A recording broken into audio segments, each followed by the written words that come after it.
courage de donner le témoignage. Tunabaki tu atukupate courage kuleta ushuhuda. J'avais le courage quand j'avais entendu la sœur Pierrette mtu wa Suzanne Katanda. Pierrette mtu amba analeta témoignage moya. Quand il avait donné ce témoignage là, comme nous l'avions vécu. Pas le témoignage, vina chez tu vivre il hein. Là moi j'ai dit amen, c'est la vérité ce qu'elle dit. Ah, minasema amen. Ni kweli que kuna sema. Parce que nous l'avions vécu. Tu vivre il. C'est ainsi que j'avais dit au pasteur. OK. Que Dieu vous bénisse. Unasabu ka kintu. Bunga yariko mulofu. Bunga burisha. Shuku bana nilipa makuta ya kwanza ya inatumika mwezi ya kwanza. Shuku bana nilipa makuta c'est le jour où la farine était. Njoo shuku bunga naishi. Ça avait fait même. Jésus-Christ est le même hier, aujourd'hui et pour toujours. Applaudissez pour le Seigneur Jésus. Gloire. Allez-y, allez-y, allez-y. Allez-y. Peut-être autant d'Élie, c'est une histoire. Hein? Wakati wa Elia. Ni story. Le même Dieu, il fait les mêmes choses aujourd'hui. Ici. Le même Mungu momo kunatenda. Comme notre frère vient de le témoigner. Sawa vile ndugu yetu anatoka kuleta témoignage. Cela montre qu'il est au milieu de nous. Amen.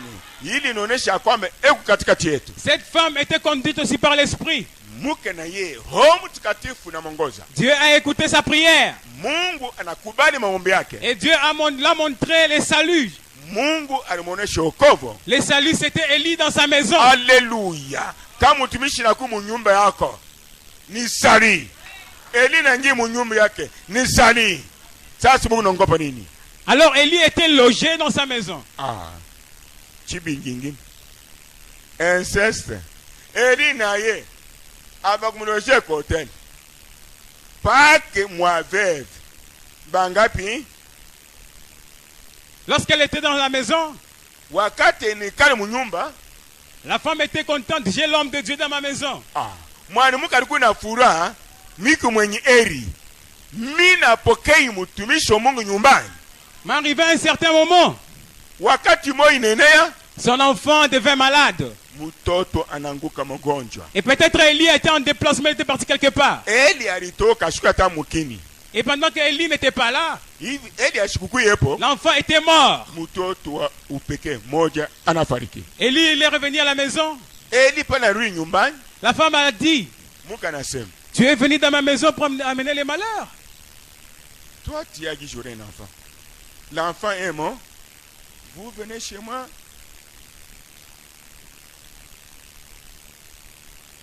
Laissez-le. Quoi, tu nous fous? Élie a dit, où est ton enfant?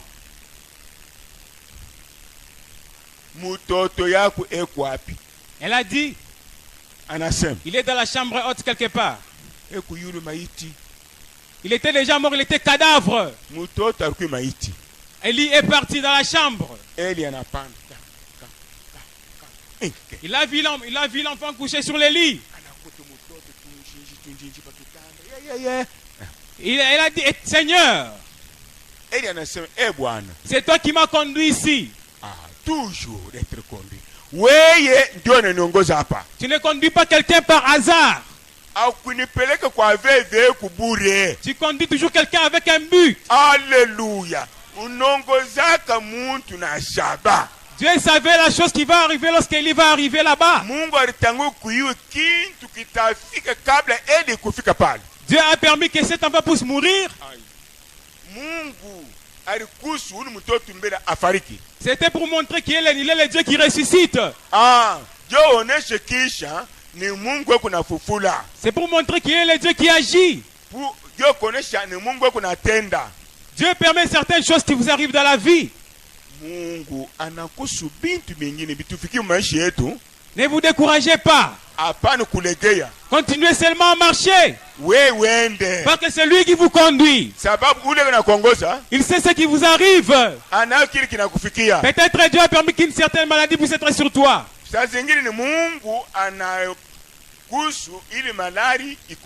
Peut-être Dieu a permis que la crise puisse te frapper.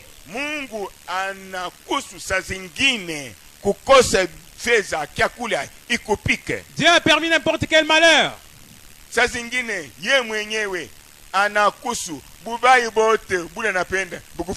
Mais on dit que Jésus est guérisseur. Oui. On dit que Jésus est guérisseur. Comment est-ce que nous allons savoir qu'il est guérisseur?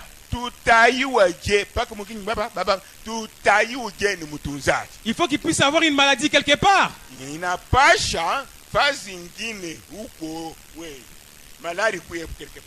C'est pourquoi la maladie est sur toi.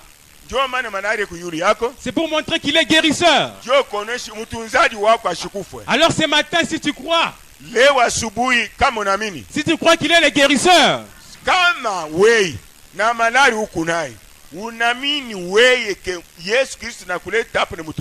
il doit vous guérir là où vous êtes. Si vous croyez qu'il est celui qui pardonne les péchés, ne regarde pas au péché que tu as fait.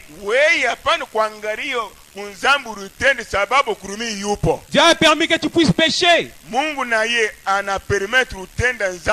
C'est pour se montrer qu'il est un sauveur. Croyez qu'il vous a pardonné ce matin. Moi aussi je le crois. Et lorsqu'il est venu, Jésus-Christ, il était venu pour nous les mauvais. Il n'était pas venu pour les gens bons. Parce que quelque part, Jésus partait, il est arrivé là où il y avait les gens des pécheurs. Jésus est arrivé là où il y avait les gens qui péchaient trop. Et les pharisiens ont dit, regardez, il est parti causer avec les gens de mauvaise vie.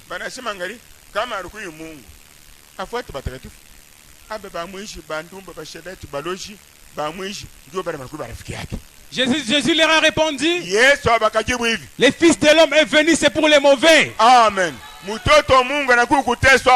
Les fils de l'homme est venu pour sauver les pécheurs. Alors ne regardez pas votre péché ce matin. Ayez foi que le Saint-Esprit vous a conduit ici. Il va vous guérir. Ayez foi que le Saint-Esprit vous a conduit ici. Il va entrer en vous. Il va vous pardonner. Il va vous purifier. Il va vous sanctifier. Il va vous répondre. Il est là, il est sur scène. Lui-même est ici. Qui le croit comme moi je le crois. Je sais que Jésus-Christ est ici. Parce qu'il a dit lui-même, les œuvres que je fais, vous mes enfants vous les ferez. Si Jésus dans sa chair,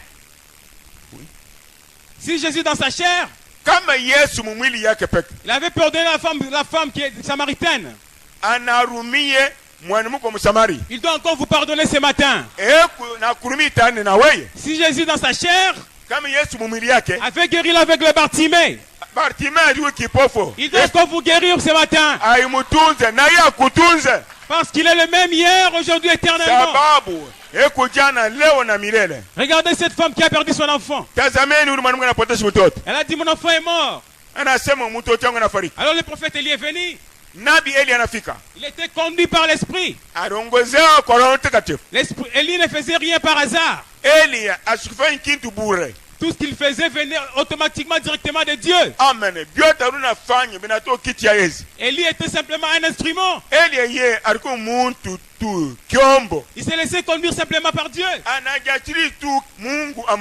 Alors c'était Dieu qui agissait dans Élie. Alors Dieu a fait quoi dans Élie? Élie conduit par l'esprit. Il a pris l'enfant. Il l'a placé sur le lit. Il s'est endormi 3 fois sur l'enfant.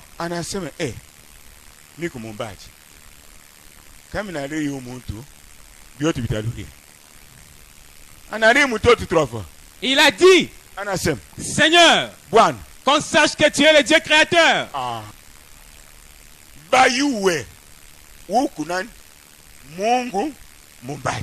Qu'on sache que tu es le guérisseur. Mutunzaji. Qu'on sache que tu es celui qui ressuscite. Et lorsqu'Élie a fini de prier,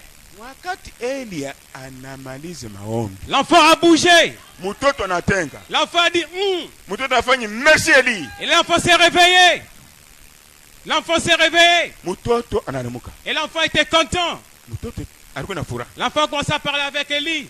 Mtoto anaanza kuongea na prophète Eli. Il a commencé à parler avec sa maman. Na mama yake banaongea. Il était content. Alikuwa na furaha. Parce que Dieu lui avait ressuscité. Sababu Mungu alifufua mtoto yake. Du temps de William Branham. Wakati wa William Branham. Il y avait encore cette même scène qui est presque arrivée. Ah. Maoni bomomo inafika. Frère Branham était logé quelque part à l'hôtel. Ndugu Branham alikuwa ku hotel. Il était là dans son cabinet. Alikuya eko na medite mu ofisi yake. Il était en train d'écrire des lettres. Alikuya eko na njika. Il écrivait des lettres pour envoyer à la poste. Alikuwa na njika mikanda atuma ku poste William Branham. Et il a eu un appel téléphonique. Frère Branham anasikia. On lui a dit, Monsieur Branham. Oui, Branham. L'avion viendra demain à 7h juste. Avion itafika kesho mu 7h ya asubuhi. Alors Branham savait que l'avion devait venir demain à 7h juste. Branham na yeye mwenye kuyua avion itakuwa kesho 7h. Alors il était là, il disait que je puisse finir à écrire mes lettres. Yeye anasema lettre mimi naandika ni kazi ya Mungu. Nimalize mbele. Après je vais prier. Kishi mitaomba. Et puis quoi, je vais dormir. Kishi mitalala. Et lorsque Frère Branham a fini d'écrire ses lettres, wakati anamaliza vitu vyote, il a pris sa Bible. Branham anabe Biblia yake. Il a lu sa Bible. Anasoma Biblia yake. Il a prié. Anaomba. Et puis il est parti dormir. Anaenda mukitanda analala. Et le matin, asubuhi, il a dit que comme ça je pars vite, que je sors le matin trop tôt. Anasema asubuhi kabisa minatoka. Que je pars à la poste déposer mes lettres. Niende miye ku poste kweke lettre yangu. Avant qu'il soit 7h juste. Kabla ya 7h kwen. Parce que l'avion doit venir me prendre et aller. 7h avion n'a pas chigui hein. Anenda. Enda oui. Comme on a mis en cours de route en train de partir avec ses lettres dans la main. Ndugu Branham na mikanda kumukono. Il partait pour déposer la lettre à la poste. Alikuwa ende mukanda ku poste. Pendant qu'il avançait, wakati nenda, il a entendu une voix qui lui a dit, anashiki sauti na monesha. Arrête-toi. Branham, tu dois être conduit par moi. Shimam. Et Frère Branham continuait seulement à marcher. Il pensait peut-être que c'était une pensée. Il continuait à marcher. Il était pressé. L'avion devait venir le prendre. Cette voix encore lui a dit, arrête-toi Branham. Stop. Branham a dit, Seigneur, est-ce que c'est toi qui me parles? Amen. Il s'est arrêté un instant. Il avait quelque part une boutique, on vendait les instruments de pêche. Il a fait semblant comme s'il allait acheter quelque chose là-bas dedans. Et l'esprit lui a dit, retourne-toi. Branham s'est retourné.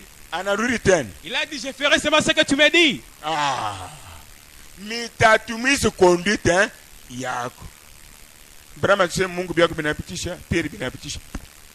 Branham n'a pas regardé qu'il avait un rendez-vous. C'est très profond. Branham malgré qu'il était pressé, il s'est d'abord arrêté un instant. Il a dit, je vais là où Jésus me conduit. Branham était en cours de route en train de partir.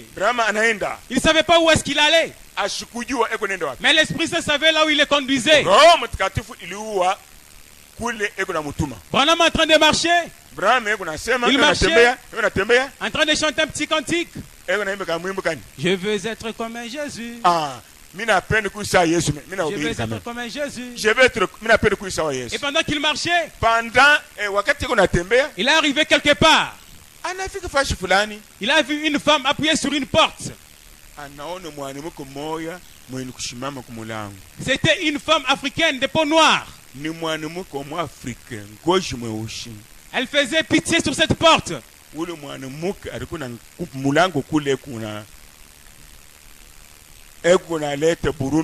Elle regardait les prophètes. Et lorsqu'elle a vu les prophètes, elle a eu une très grande joie. Voilà, confiance. Vous perdez des bénédictions comme ça. Elle a commencé à sourire.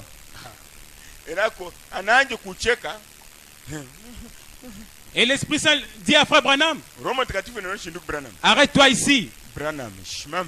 Branham s'est arrêté. Branham a dit à cette femme, pourquoi tu ris? Est-ce que tu m'as déjà vu quelque part? Est-ce que tu me connais? Cette femme lui a dit, attends, je vais te dire une chose.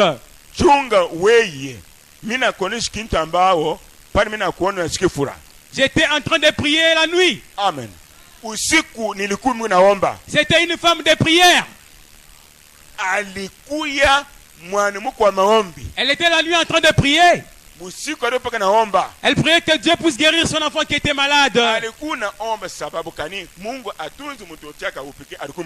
Mon enfant, je l'ai fait grandir dans la parole de Dieu.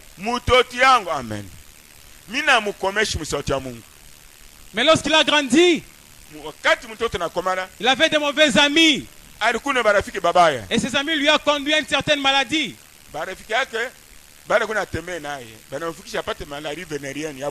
Amen. Que Dieu vous bénisse. Amen. Il a eu la maladie vénérienne. Mais alors, cette femme a eu un songe. Dieu a répondu à cette femme. Cette femme a vu dans un songe un certain monsieur qui était habillé avec un veston d'une certaine couleur. Ce jeune homme, il avait un chapeau sur sa tête. Son chapeau était un peu penché d'un côté.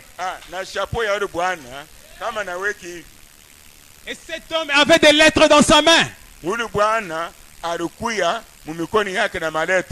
Cette femme a vu en songe Frère Branham. Mais elle ne savait pas qui était Frère Branham. Alors le Saint-Esprit dit à cette femme, elle a vu les songes, c'était à l'heure de 3 heures. Il a dit à cette femme, va l'attendre dehors.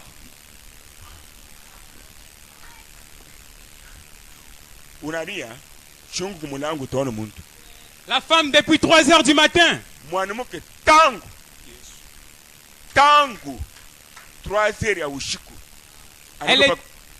elle était sur sa porte. Avec ses froids, elle tremblotait. Elle attendait que Dieu puisse accomplir la promesse.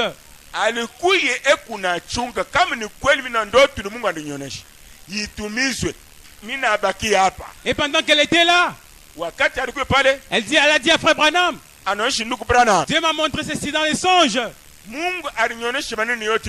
Un homme qui va venir avec les chapeaux penchés de ses côtés.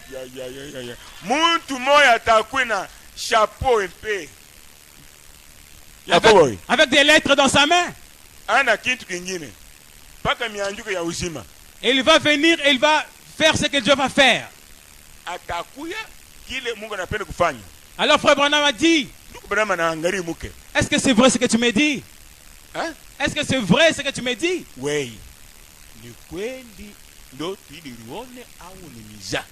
Frère Branham a tenu la femme sur les dos.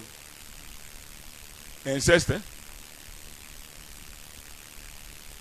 le Saint-Esprit est nécessaire. Elle a vu que les deux étaient mouillés de la rosée du matin.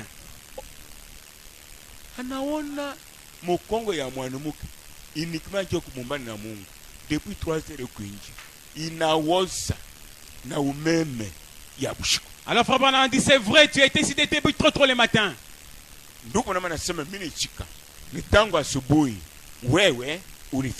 Parce que ton corps est très froid. Cette femme a enduré ce froid-là de 3 heures le matin.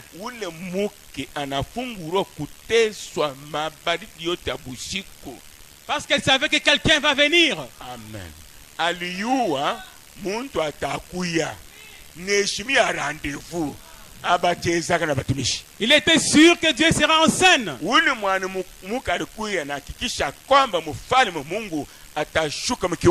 Et il a dit à Frère Branham, anaoshi ndugu Branham. Mon mari est déjà mort. Mume wangu anafariki zamani. Voici je suis aussi veuve. Tazameni miku veuve shina mume. Maintenant je suis resté avec mon unique fils. Mina baki na mtoto yangu mmoja yeule. Cette femme a posé une question à Frère Branham. Muke anapika ndugu Branham swali. Est-ce que tu connais l'histoire de la veuve de Serepta? Yoka. We muke unayua historia muko wa Serepta? Frère Branham répond. Ndugu Branham anasema, je connais cette histoire. Minayua ili histoire. Alors cette femme dit, uni muke anasema, lorsque j'étais en train de prier, wakati nilikuwa miku naomba hivi mbibi wa maombi, j'ai dit, Seigneur, toi qui m'as donné ce fils. We Mungu unipatie ule mtoto. Et voici cet enfant est en train de mourir. Ule mtoto eko na kufa sasa. Où est ton Élie? Où est l'Élie d'aujourd'hui? Où est l'Élie aujourd'hui? Cette femme avait la foi. Mungu eko wapi wa Elle a Elia? prié Dieu. Alikuwa na imani. Elle dit, je vais voir Élie d'aujourd'hui. Miye, shipendi Eli wa zamani bisbichi. Shipendi Elize. Leo mi napenda kuona eno kesho Eli uli banasibaka naye. Alors Dieu a arrêté tous les rendez-vous de Frère Branham. Dieu a arrêté tous les rendez-vous de Frère Branham. A cause ya le muke Mungu anashimamisha a rendez-vous ya Branham Dieu voyager. Lui Branham qui était pressé pour aller quelque part avec l'avion. Yenduku Branham uya raka inji mu avion. Mais Dieu a d'abord stoppé ses rendez-vous. Il y a quelqu'un qui m'appelle quelque part. Il y a quelqu'un qui a besoin de moi quelque part. Branham, laisse d'abord ton voyage. Va d'abord là où il y a la femme. Laisse le voyage, allez près pour la femme là. Alors Branham est arrivé là-bas. Elle a dit, sais-tu que je suis un prédicateur? J'ai prié pour les malades. Oui, Branham. La femme dit, cela ne me regarde pas. Moi je vais voir mon fils guérir.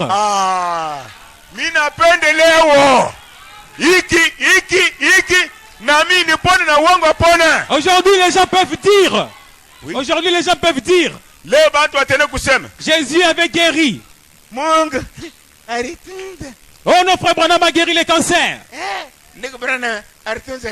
Oh, Frère Branham avait prié pour quelqu'un, le sida était sorti. Oh, je n'ai pas besoin de tout ça. Moi, je vais voir mon enfant guérir. Alors, Frère Branham était là. Frère Branham a dit, où est l'enfant? Le même Élie de l'Ancien Testament. Élie, le voici aujourd'hui sur scène. Il est parti là où il y avait l'enfant. Oui. Il est parti là où il y avait l'enfant. Il a dit à cette femme, commence la première prière pour l'enfant, moi aussi je vais prier après. La première, moi aussi je vais prier après. C'est ce qu'on pourrait chemin avait fait, oui.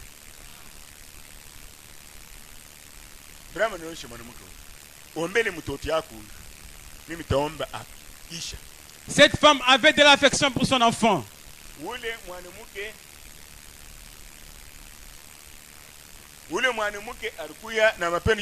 Cette femme aimait trop son enfant. C'est ça, alors cette femme était en train de prier pour son enfant.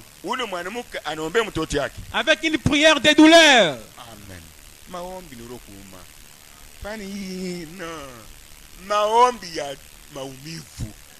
Elle priait, elle disait, Seigneur, j'ai fait grandir cet enfant dans ta parole.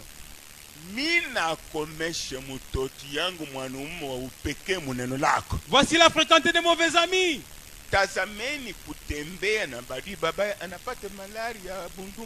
Il a maintenant cette maladie vénérienne. Et Seigneur, aie pitié de mon enfant. Frère, dit c'était une femme qui ne connaissait pas son ABC.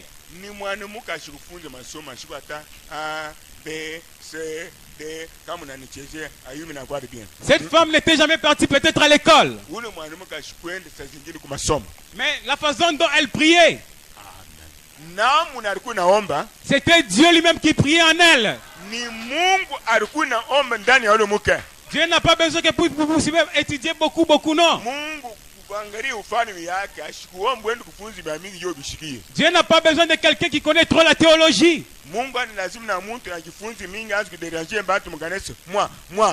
Il a besoin de quelqu'un qui peut se laisser calmement.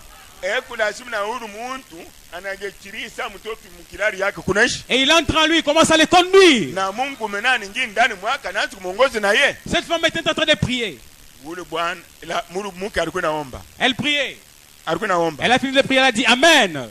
Elle a regardé maintenant Frère Branham. Frère Branham a dit, c'est à mon tour maintenant de prier. Frère Branham est parti au pied de l'enfant. Il a dit Seigneur, si c'est toi qui m'as conduit ici, tu as laissé tous mes projets.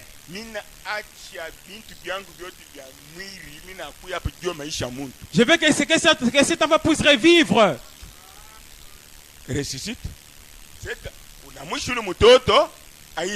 Parce que l'enfant était inconscient. L'enfant dans son état là, il était dans un état inconscient. Il disait qu'il voyait des ténèbres ici et là. L'enfant disait qu'il voyait des ténèbres ici et là. C'est comme Naomi de Kamanda. Déjà ma ténèbre et kunenda. C'est la même chose. Il voyait qu'il partait quelque part où il y avait peut-être des ténèbres. Et lorsque Frère Branham est venu, Frère Branham a prié. L'enfant s'est réveillé. L'enfant a dit, je vois maintenant la lumière.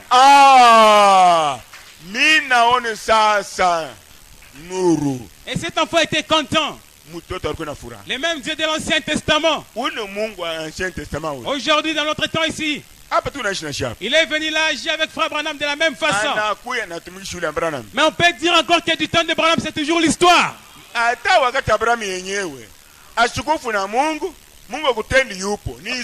Aujourd'hui, dans notre église,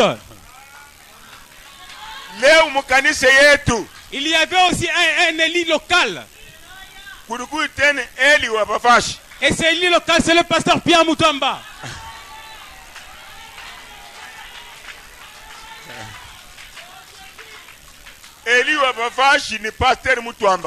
Il y avait une certaine femme aussi quelque part. Cette femme avait aussi un quelqu'un qui l'appartenait. Cette personne était aussi dans un état inconscient. Peut-être cette personne aussi voyait les ténèbres. Non, ça veut dire. Et cette femme priait aussi un jour. Je ne sais pas si vous connaissez aussi les témoignages. Il s'agit de la maman Esther. Elle était quelque part en train de prier. Elle a dit Seigneur, montre-moi Élie. Je veux voir Élie. Elle était en train de prier. Son mari était dans un état inconscient. Il a dit si tu es le même hier, aujourd'hui et pour toujours. Amène-moi vers Élie. C'était une femme de prière. Elle avait confiance en elle-même. Elle savait que Dieu a fait la promesse. Elle avait foi dans la promesse de Dieu. À cet instant, Dieu aussi est entré dans le pasteur Pierre Mutamba. Et a conduit le pasteur Pierre Mutamba auprès de cette femme. Amen. Et cette femme a dit, j'étais en train de prier. J'ai prié que Dieu puisse m'envoyer Élie. Et voici, aujourd'hui, je te vois toi Pierre Mutamba. C'est toi Pierre Mutamba. C'est toi qui es l'ancien Élie. Tu es un ancien Élie. Parce que l'histoire se répète. sababu mambo ya jana inarudi tena. Dieu a agi avec Élie dans l'Ancien Testament. Mungu alitenda na Elia mwekalo ya kale. Il a agi avec Élie dans notre temps avec Frère Branham.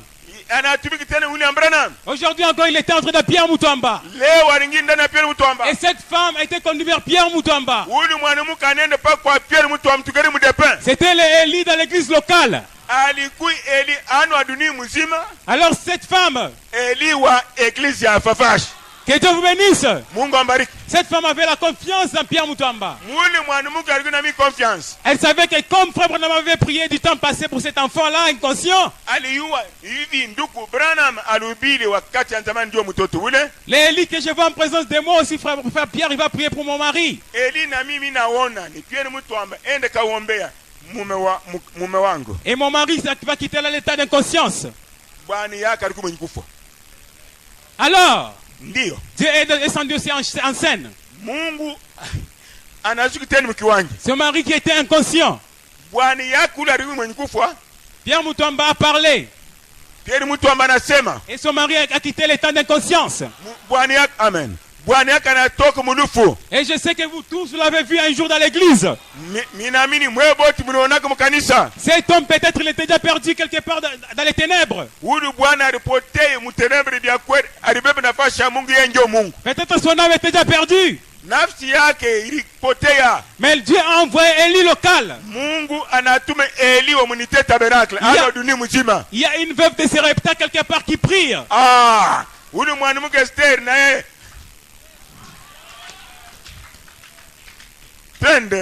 alors elle priait, la femme Esther. Esther alikuwa naomba. Et lorsque frère Pierre a prié pour son mari, wakati pastor Pierre anaombea bwana yake, son mari est retourné dans l'état normal. Bwana yake analui vyote okay. Et son mari venait même des jours dans l'église. Bwana yake ule asikusiportaka message. Ule alibebaka fasha Mungu bintu ya biangizi. Anakuja mkanisa. Son mari était assis quelque part dans l'église là-bas en train d'écouter la parole de Dieu. Bwana yake alikana na pana. Yeye anafuata neno la Mungu. Son mari il était sauvé, je peux dire. Oui. Il était sauvé. Parce qu'il était dans les ténèbres. Lui-même peut-être il se croyait Dieu. Non, c'est ce qu'il disait. Il se croyait Dieu. Il disait, c'est moi qui suis Dieu. Il était arrivé à un niveau où il se croyait supérieur. Jérémie, oui. Mais lorsqu'il a causé l'Élie d'aujourd'hui local, anaona Elia wa assemblée ya Fafash lui. Lorsqu'on a prié pour lui, wakati banaombea, il est revenu en lui. Analuria. Il est devenu maintenant normal. Écoute bien. Et chaque jour où il y avait culte, amen. Kili shiku kuku kanisa anakuya. Je les voyais, on les tenait par la main, il venait à l'église. Nikuna muona kuna kwa kanisa. Il venait à l'église avec maman Esther à l'église. Na bibi yake Esther ule alisema na tofauti Eli. Na bibi yake kili shiku. Chaque jour, il était dans l'église en train d'écouter la parole de Dieu. Mais un jour, Dieu lui a repris, il est parti. Dieu a repris papa Jérémie. Mais ce que je sais, son âme était sauvée. Dieu avait conduit Pierre Mutamba vers cette femme. C'était pour sauver l'âme de ce papa-là.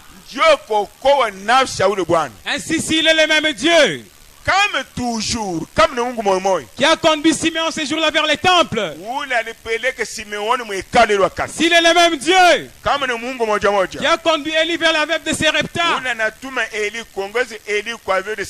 il vous a conduit aujourd'hui ici. Ce n'est pas par habitude, mais il sait que je vous ai conduit ici pour une chose, c'est pour voir le salut. Et le salut est dans sa parole. Et lorsque vous croyez la parole de Dieu telle qu'elle est, Dieu doit vous donner le salut. Le salut est dans ces messages. Oh, ces messages, il n'y a plus de salut quelque part.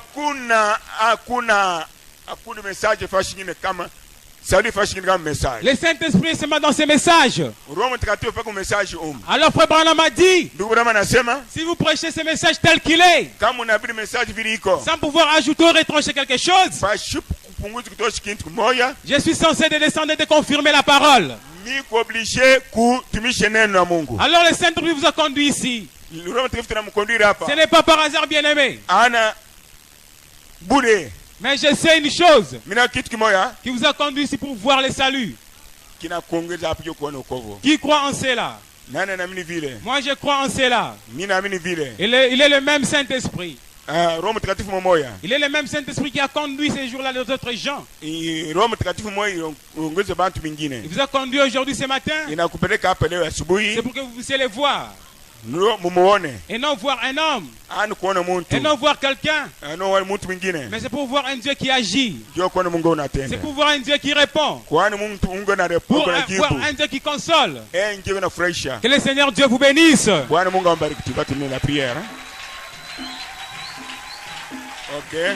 Pendant que sa présence est encore ici, je demande que vous puissiez vous lever et avancer à l'autel. Qu'on puisse nous chanter « Conduis-moi, Seigneur ». L'Esprit agit encore. L'Esprit agit encore.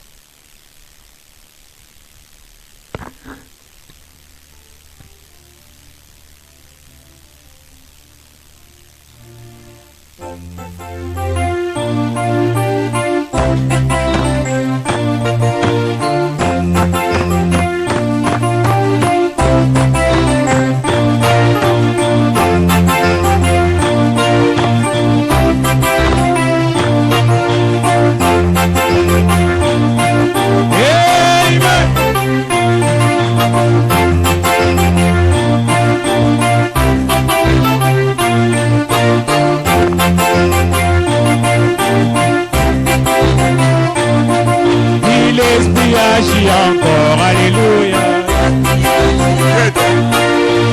L'Esprit agit encore, alléluia. Alléluia. Comme le jour de Pentecôte, l'Esprit agit encore, alléluia. Comme le jour de Pentecôte, l'Esprit agit encore. Jésus l'avait encore ses enfants. Jésus l'avait encore. Jésus l'avait encore ses enfants. Jésus l'avait encore. Alléluia. Comme le jour de Pentecôte, l'Esprit agit encore. Comme le jour de Pentecôte, Jésus agit encore. Oui, Jésus donne la vie à ses enfants. Jésus donne la vie. Oui, Jésus donne la vie à ses enfants. Jésus donne la vie. Il est ici. Comme les jours de Pentecôte, Jésus donne la vie. Alléluia. Comme les jours de Pentecôte, Jésus donne la vie. Jésus donne encore à ses enfants. Jésus donne encore. Jésus donne encore à ses enfants. Jésus donne encore. Comme les jours de Pentecôte, Jésus donne encore. Comme les jours de Pentecôte, Jésus donne encore. Jésus guérit encore, alléluia. Jésus guérit encore. Jésus guérit encore, alléluia. Jésus guérit encore. Comme les jours de Pentecôte, Jésus guérit encore, alléluia. Comme les jours de Pentecôte, Jésus guérit encore. Jésus change la mort en vie. Jésus change la mort. Jésus change la mort. Jésus change la mort. Comme les jours de Pentecôte, Jésus change la mort. Comme les jours de Pentecôte, Jésus change la mort. Jésus bénit encore, alléluia. Jésus bénit encore. Jésus bénit encore. Jésus bénit encore. Comme les jours de Pentecôte, Jésus bénit encore. Alléluia. Comme les jours de Pentecôte, Jésus bénit encore. Jésus donne la foi à ses enfants. Jésus donne la foi. Jésus donne la foi à ses enfants. Jésus donne la foi. Comme les jours de Pentecôte, Jésus donne la foi. Alléluia. Comme les jours de Pentecôte, Jésus donne la foi. Alléluia, alléluia. Alléluia, alléluia.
sa présence est ici.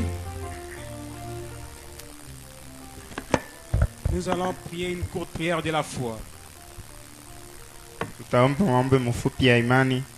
Je vais prier pour vous. Seigneur Dieu de gloire, Dieu de bonté. Le Dieu qui nous a appelés ici ce matin. Le Dieu qui nous a conduits. Seigneur, ce n'est pas par hasard que tu nous appelles ici. Nous savons que lorsque tu avais appelé Simeon dans les temples, c'était pour qu'il puisse voir le salut. Tu nous as conduits aujourd'hui ce matin, Seigneur. Montre-nous ton salut, Seigneur. Si tu es le même Dieu, nous voulons te voir en scène. Si tu es le Dieu qui a montré à Simeon le salut, nous voulons que tu montres encore ce matin le salut. Seigneur Dieu, nous nous attendons entièrement à toi. Nous ne savons pas ce qu'on peut faire. Mais nous nous laissons que tu puisses nous conduire. Nous te prions que tu puisses nous conduire le reste de notre vie. Que nous puissions marcher dans ta parole. C'est dans ta parole où il y a ta conduite. Que nous puissions toujours suivre ta parole. Lorsque nous suivons ta parole, nous suivons la conduite du Saint-Esprit. Seigneur Dieu, bénis chaque cœur qui a entendu ta parole. Bénis chaque cœur qui a dit amen à ta parole. S'il y a quelqu'un qui était venu malade, je t'engage Jésus en scène. Si tu es le Dieu qui a laissé le ciel vide, tu es mort à la croix et tu as dit par mes meurtrissures vous êtes guéris. Je te prie, Seigneur, que tu puisses guérir chacun ici, Seigneur. Que personne ne rentre comme il était venu. Que personne ne rentre avec la maladie sur lui. Que personne ne rentre avec le péché sur lui. Que personne ne rentre avec l'incrédulité sur lui. Si tu es le même Dieu qui pardonne les rétrogrades, je te prie de nous accepter tel que nous sommes. Nous sommes des pécheurs, Seigneur. Mais toi, tu aimes les pécheurs. Tu étais venu mourir pour les pécheurs. Seigneur, je viens avec ces âmes devant toi. Que tu puisses regarder ces âmes qui sont venues devant toi dans ta présence. Que tu puisses les pardonner. S'il y a quelqu'un qui avait péché, de les pardonner. S'il y a un rétrograde, de le retourner à toi. S'il y a quelqu'un qui n'a jamais reçu le Saint-Esprit, je te prie que tu descendes. Descends sur ton frère. Descends sur ma soeur. Répands ton esprit au milieu de nous. Car c'est ta promesse. Tu es le Dieu qui tient sa promesse. Je m'accroche à ta promesse. Je crois à ta promesse. Oh Seigneur, qu'est-ce que nous pouvons encore dire de plus? Tu nous as parlé beaucoup plus par la parole. Tu nous as demandé de pouvoir nous séparer avec l'incrédulité. Seigneur, un chrétien ne pêche pas, mais il commet des erreurs. Seigneur, prends nos erreurs, mets-les dans la mer de l'oubli. Regarde-nous comme tes enfants ce matin. Quel que soit ce que nous avons fait, mais aie pitié de nous, Jésus. Nous péchons d'une manière ou d'une autre, mais acceptez-nous, Jésus. Père,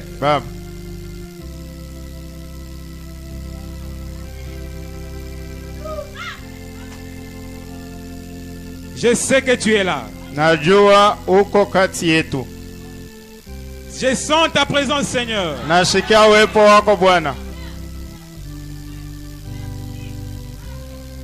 Seigneur Dieu Tout-Puissant, je suis un instrument dans tes mains. Je ne connais pas ce qui est dans le cœur de mon frère ou de ma soeur. Mais toi, Dieu, tu connais. Tu connais les soucis et les désirs de chacun de nous. Alors je te prie de toucher nos cœurs, Jésus. Que tu répondes à nos requêtes. Toi le Dieu de Jean 14:12. Toi le Dieu de Joël 2:28. Tu es le Dieu de Acte 2. Je me rappelle lorsque les apôtres étaient dans la chambre haute. Ils ont entendu un bruit venant du ciel. Et c'était le bruit du Saint-Esprit. Ils étaient dans la prière, Seigneur. Et le Saint-Esprit est descendu sur eux. Et chacun avait une flamme de feu sur sa tête. Si tu es le même Dieu, nous voici dans la prière aujourd'hui, Seigneur. Je te prie, Dieu, que tu puisses descendre. Répand ton esprit au milieu de nous. Que la colonne de feu puisse se poser sur la tête de chacun. Que tu puisses, Seigneur, pardonner nos péchés. Que tu puisses nous transformer. Que tu puisses entrer en nous. C'est là ma prière, Seigneur. Oh Père, je crois, je sais que tu es le Dieu qui répond par le feu. Réponds, Seigneur. Qu'on sache que tu es le véritable Dieu. Qu'on sache que tu es le véritable, il n'y a point d'autre. Je te prie de prendre ton esprit au milieu de nous.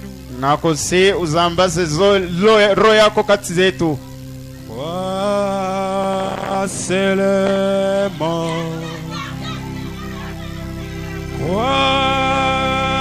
C'est le mot. Tout est possible. C'est le mot. C'est le mot. C'est le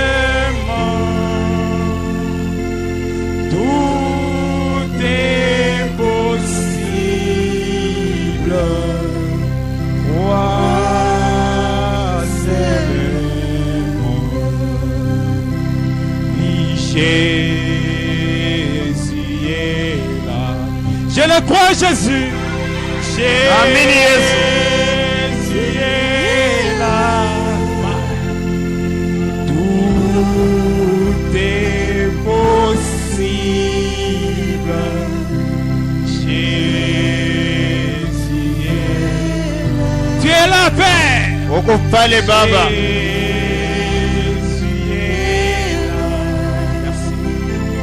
Jésus est là. Tout est possible. Jésus est là. Maintenant, Seigneur, je crois. Seigneur, je crois en Saint-Esprit. Amen. Je crois au pardon. Amen. C'est possible.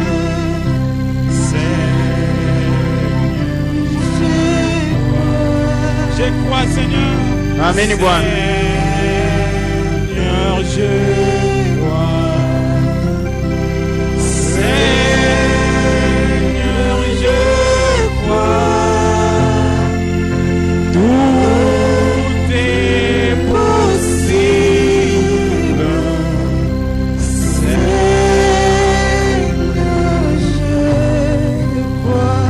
Est-ce que vous le croyez? Si vous croyez en sa présence, si vous croyez en toutes ses promesses, il est censé d'accomplir sa promesse. Au nom de Jésus, je prie ainsi. Croyant que tu nous as répondu, croyant que tu es là, croyant que tu nous as guéris. Merci pour la guérison. Merci pour le soulagement. Merci pour la consolation. Merci pour ton esprit au milieu de nous. En ton nom, Jésus, je prie ainsi avec foi. Amen. Amen. Applaudissons encore pour la gloire de Dieu.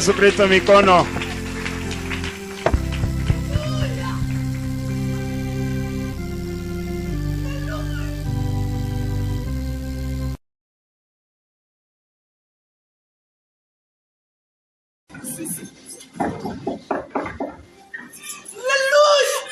Merci Jésus. Ainsi dit l'Éternel, Dieu des armées. Ainsi dit l'Éternel, Dieu des armées. Alléluia. Ainsi dit l'Éternel, Dieu des armées. Amen. Mon serviteur, Pierre, Alléluia. Mon serviteur, Pierre, Alléluia. Alléluia. Mon serviteur, Pierre, Moutouamba, ta tête, si, mon serviteur, David, Chimbo, 7 fois, Alléluia, 7 fois, ta tête, si, la tête de mon serviteur, David, Chimbo, j'ai choisi depuis de les.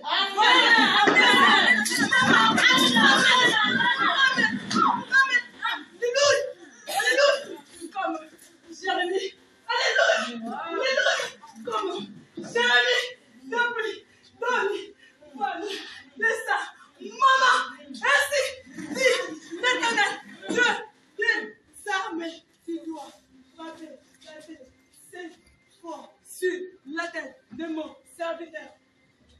David, maman, enfin, de rappeler encore pour la deuxième fois, ils sont remplis dedans et dehors. Parce que c'est moi, l'Éternel, qui l'a choisi. Il fait des grandes choses. Des grandes choses. Mais même le serviteur de ces villes, de nous, merci. Alléluia. Alléluia. Alléluia. Alléluia. Alléluia. Alléluia. Parlons des cesses. Encore, moi, quand tu la frappes, encore, quand tu la frappes, 7 fois, personne ne le veut. Amen. Les poissons, même les poissons, ils commenceront à prendre cela comme du miel, et du lait. Je terminerai avec David, Timon. Amen. Dieu, descends. Amen. Alléluia.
Wameshe vichwa.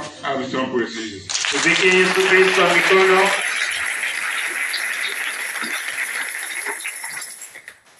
Nous avons des témoignages. Kuna mashuhuda mbili. Ma sœur Sarah, Dada Sara elle vient de témoigner. hapo washuhudi. En tant que le prédicateur péché ici. Wakati mhubiri anaanza kuhubiri hapa. Il nous a dit que Jésus nous dit Bwana nituambie Yesu yuko sawa sawa jana leo hata milele. Kama sitende hatuna na Mungu. Anasema Mungu anapaswa kuthibitisha neno lake. Tuko pale na ushuhuda. Mungu ambariki. Nasimama mbele yenu kusudia ukubwa wa Mungu. J'étais assise là-bas. Ni kama nikala kule. Juste donc avant qu'il mbele ya ibada. Quand je priais, Par après, je suis rentrée à ma place. J'ai senti mon cœur, comme si mon cœur avait s'arrêter. Même quand j'ai chanté la louange, c'est comme si j'ai forcé les choses. Quand le prédicateur montait du haut de la chair, j'ai senti une force qui tend là-bas. Cette force-là a percé mon cœur. J'ai senti une force. Jusqu'à tel point, j'ai échoué. Comment est-ce que je... J'ai échoué. Comment est-ce que je... Oh, merci Jésus. J'ai échoué. Comment est-ce que je peux expliquer cette force? J'ai senti force. C'est comme si... Oh Jésus. Respectons ses serviteurs. Oh, Jésus. Nous devons respecter David. On doit le respecter. J'ai senti une force jusqu'à tel point. J'ai joué comment me maîtriser. Et quand je voyais comme si je voyais, quand je regarde une personne, je vois comme j'ai regardé Marthe, j'ai vu Marthe comme si elle est devenue. Je voyais des personnes comme si des personnes se doublaient comme ça. Je regardais du haut de la chair. C'est comme si papa et David étaient enveloppés d'une nuée là. Je ne sais même pas comment expliquer comment est-ce que je sentais. Donc je ne sais même pas comment expliquer. Siwe namna kana kufasiria nilanja kuona watu banakuwa bawiri naangalia papa na David barikuwa muwingu. Mwili wako moyo wako napona. Mungu imebariki.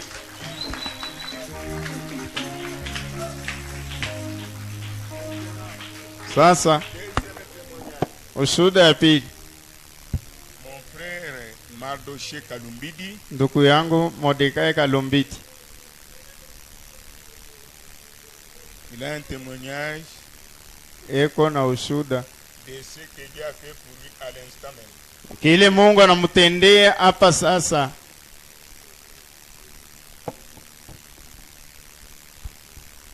Que le Seigneur Dieu vous bénisse. Bwana Mungu ambariki. Bien aimé, si je me tiens devant vous, c'est parce que j'ai la vie. Banduku wakati nasimama mbele yenu kwani niko na uzima.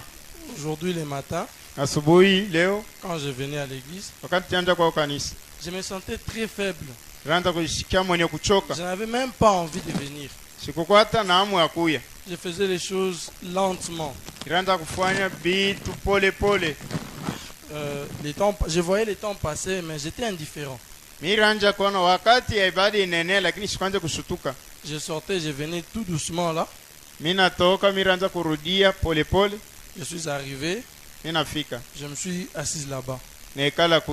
Pendant que nous étions en train de chanter, bon, je chantais, je sentais que ça tenait pas. Bon, j'étais toujours là en chantant quand même. Mais lorsque j'ai vu le pasteur sortir, en rentrant, j'ai vu des papas Pierre. Je les ai vus, ils étaient comme une pierre de cristal, tous deux. J'étais étonné, j'ai dit, qu'est-ce que je vois? Est-ce que l'enlèvement est prêt? J'ai eu peur en moi. Tout à coup, j'ai vu, ils sont montés à la chair. Moi, je n'ai pas reconnu David. Et pourtant, c'est quelqu'un avec qui j'ai passé toute la soirée hier. Je n'ai pas compris ce qui s'est passé. Tout à coup, j'ai senti mon cœur a commencé à battre. J'ai senti une force. J'ai senti la joie. Quand j'ai regardé la chair, c'était un jeune homme qui était, oui. Mais quand moi je regardais,